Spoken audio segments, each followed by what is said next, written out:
بسم اللہ الرحمن الرحیم۔ ملت کا حافظ، جس کی زندگی کا ایک ایک لمحہ ملت کی حفاظت میں گزرا، جس نے ملت کی حفاظت فرمائی، تقریر سے، تحریر سے، تدریس سے، مناظرہ کے ذریعے، احقاق حق اور ابطال باطل سے اپنی زندگی کو اسوہ نبی میں ڈھال کر اپنے درسگاہ علم و ادب سے جلیل القدر علماء، اساتذہ، خطبہ، اصحاب قلم، مناظرین، متکلمین، مفسرین اور محدثین اور اصحاب افتاء پر مشتمل ٹیم تیار کر کے خانقاہوں میں بیٹھ کر جامعہ اشرفیہ کے لیے زندگی وقف کر کے، یہ کلمات کسی اور کے نہیں بلکہ دور حاضر کی ایک عبقری شخصیت کے ہیں، جنہیں دنیا شیخ الاسلام سید محمد مدنی میاں اشرف جیلانی کے نام سے جانتی اور پہچانتی، جنہوں نے حافظ ملت کے آغوش تعلیم و تربیت میں اعدادیہ سے دور حدیث تک کی تعلیم مکمل کی، جنہوں نے حافظ ملت کی صبح و شام کا مطالعہ کیا۔ اب ہم انہی کی مذکورہ باتوں میں سے چند باتوں پر قدرے روشنی ڈالتے ہیں۔ سب سے پہلے بات کرتے ہیں اصلاح فکر و عمل تقریر کے ذریعے۔ دوستو، حافظ ملت علیہ الرحمہ درس و تدریس سے پورے طور پر منسلک، لیکن تقریر و خطبات میں بھی ملکہ رکھتے تھے۔ ان کی تقریر حکمت و موعظت حسنہ سے بھرپور ہوا کرتی، سننے والا ان کی تقریر سے ضرور متاثر ہوتا تھا۔ اس کی سب سے بڑی وجہ یہ تھی کہ آپ کی بات دل سے نکلتی، نہ صرف زبان سے۔ آپ کی تقریر کے اثر انگریزی کا ایک واقعہ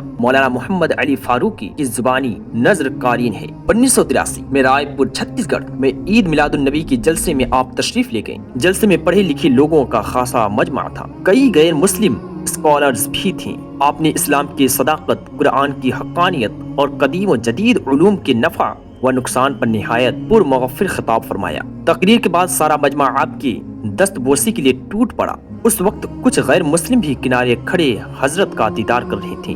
انہی میں شریواستو جی نام کی ایک شخص بھی تھے، وہ غالباً کسی کالج کے پروفیسر تھے۔ انہوں نے تنہائی میں جا کر مجھ سے یعنی مولانا محمد علی فاروقی سے پوچھا، یہ جو آپ کے گرو جی ہیں، ہم ان سے ملنا چاہتے ہیں، یہ تو مجھے ودیا ساگر دکھائی دیتے ہیں، کیا ہم کو ان سے ملنے کے لیے وقت مل سکتا ہے؟ میں نے وقت اور پورا پتہ بتا دیا۔ شریواستو جی نے پہنچ کر حافظ ملت سے بہت سوالات کی، جن کو آپ نے بڑے ہی آسانی اور سنجیدگی سے حل کر دیا۔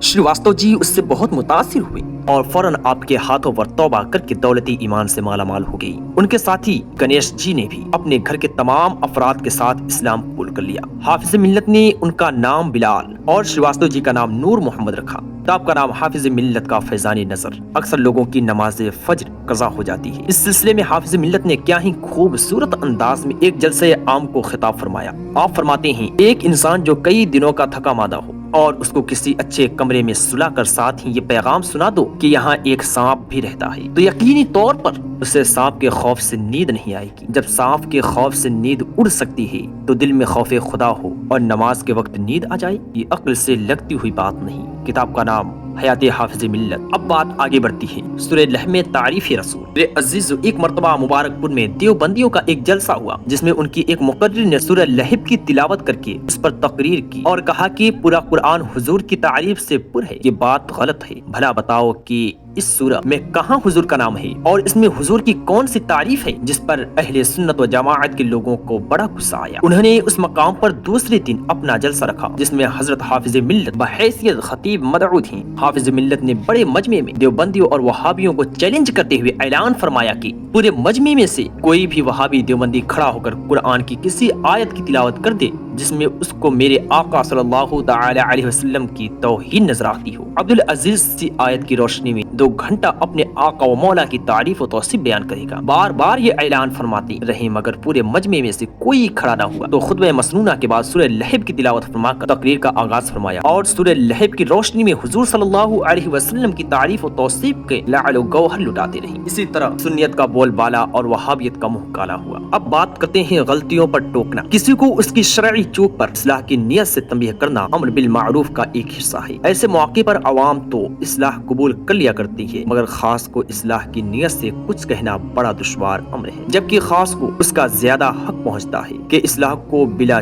چوں اور چرا تسلیم کر لیں تاکہ عوام ان کی پیروی کر کے راہ راست پر آ سکے۔ حافظ ملت کی موجودگی میں ایک مقرر سے عقائد کے کسی مسئلے کے بیان میں غلطی ہو گئی تھی۔ حضرت حافظ ملت اپنے وقت پر جب کرسی پر تشریف فرما ہوئے تو خطبہ مسنونہ کے بعد